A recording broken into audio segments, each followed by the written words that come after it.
আসসালামু আলাইকুম। 12 ফেব্রুয়ারি নির্বাচন হওয়ার পর এখন পর্যন্ত আজকে মাসের নতুন মাস, মানে আর কদিন পরে 1 মাস হবে নির্বাচনের।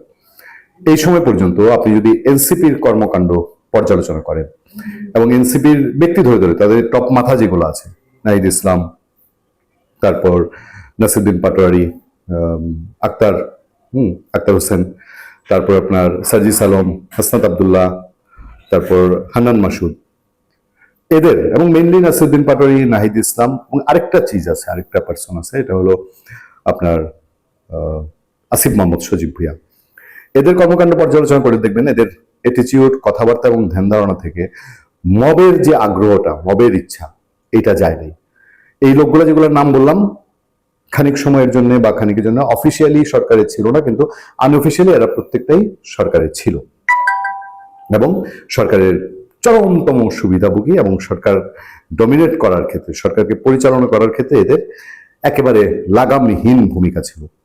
এদের সে মবের যে কালচার যায় নাই, সার্জিসের ওই ভিডিওটা আমরা আপনাদেরকে দেখেছি, যে ভিডিওতে সে আফসোস করছে, পোলাপাইন যা ইচ্ছা তাই করতে পারতো, পোলাপাইন চাইলেই সচিবালয়ে ঢুকে যেতে পারতো, পোলাপাইন চাইলেই কয়েকজন উপদেষ্টা মিটিং করতেছে ওইখানে ঢুকা হাউকাউ করতে পারতো, গালিগালাজ করতে পারতো, অ্যাক্সেস ফ্রিডম ছিল, একদম সীমাহীন ফ্রিডম ছিল।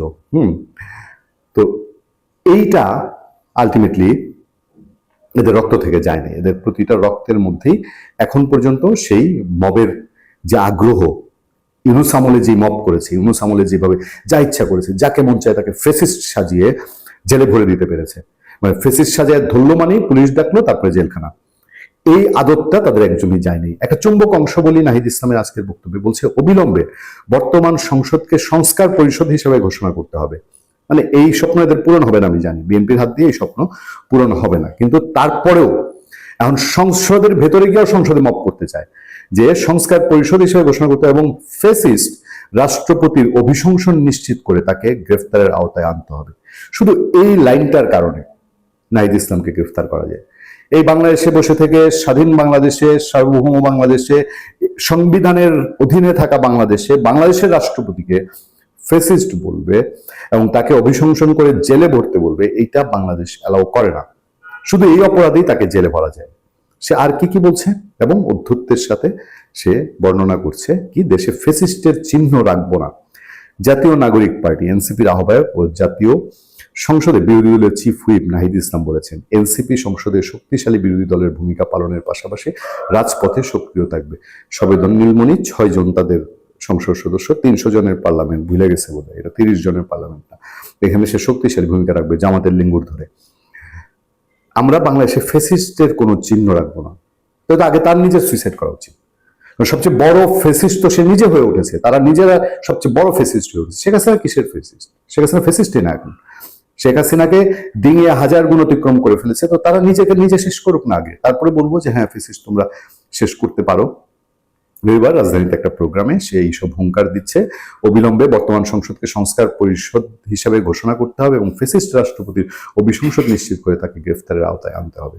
সংসদ অধিবেশন ও সংস্কার প্রসঙ্গে এনসিপির আহ্বায়ক বলেন, বর্তমান সংসদে রাষ্ট্রপতিকে অপমানের স্পর্ধা এখনো পায় কোথায়? গুরুত্বপূর্ণ তথ্য দিলেন আতিক রহমান পূর্ণিয়া। নিঃশ্বাস উঠা এই অন্তর্বর্তী সরকার থেকে মানুষের মুক্তির, মানুষের দম ফেলার, নিঃশ্বাস ফেলার যে শেষ বিন্দু স্থান, সেইটা নির্বাচনের মাধ্যমে মানুষ ইউনূস সরকারকে না বলে দিয়ে একটা স্বাভাবিক গণতান্ত্রিক সংসদ চেয়েছে। কোনটা? যাই হোক, এই ফেসিস্টদের এইসব হুঙ্কার, এইসব গর্জন বিএনপি সরকার শুধু কি ইউনূসের মতোই দেখে যাবে, নাকি এর কোনো প্রতিকার বাংলাদেশের মানুষ পাবে? ভালো থাকবেন, সুস্থ থাকবেন। আপনাদের সাথে আমি আতিক রহমান পূর্ণিয়া।